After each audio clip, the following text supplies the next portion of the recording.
The desperate search for people still unaccounted for following Hurricane Helene. The death toll across the southeast rising to at least 133 people.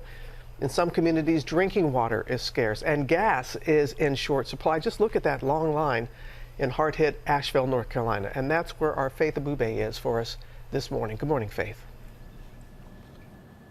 Yeah, good morning to you, Robin. Some people here without food, power, or water are growing desperate by the minute. In fact, we saw a couple of people along this road yesterday who were so desperate that they were going through the storm debris, trying to find any kitchen item they can find so they can put it over an open fire and cook something to eat. After Hurricane Helene left torrential flooding and landslides like this one in Boone, North Carolina in its wake. My car's gone. Residents scrambling this morning to locate loved ones as the search and rescue mission intensifies across parts of the southeast.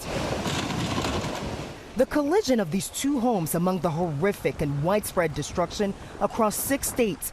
Flash flooding and mudslides devastating the mountains of western North Carolina. The former bustling town of Chimney Rock now turned into rubble, but residents there vowing to rebuild. The life in Chimney Rock is strong, okay? Like the rocks, boulders may be moved, but we will come back together.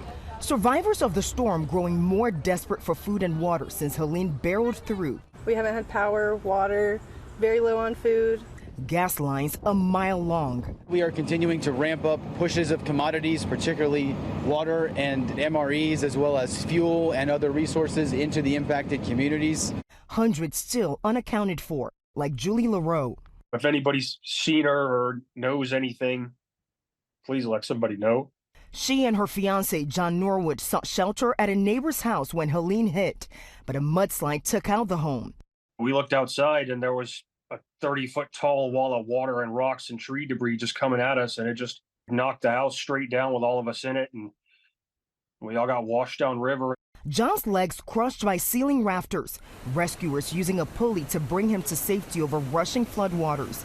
Julie hasn't been seen since. I crawled around screaming, looking for her, and I just couldn't find it. Thousands of National Guard members have been activated, racing to get supplies to the region. FEMA handing out food and water, defending its response to the disaster. We have continuously been moving resources into those impacted areas since the storm has passed, but we know that there's a lot of need.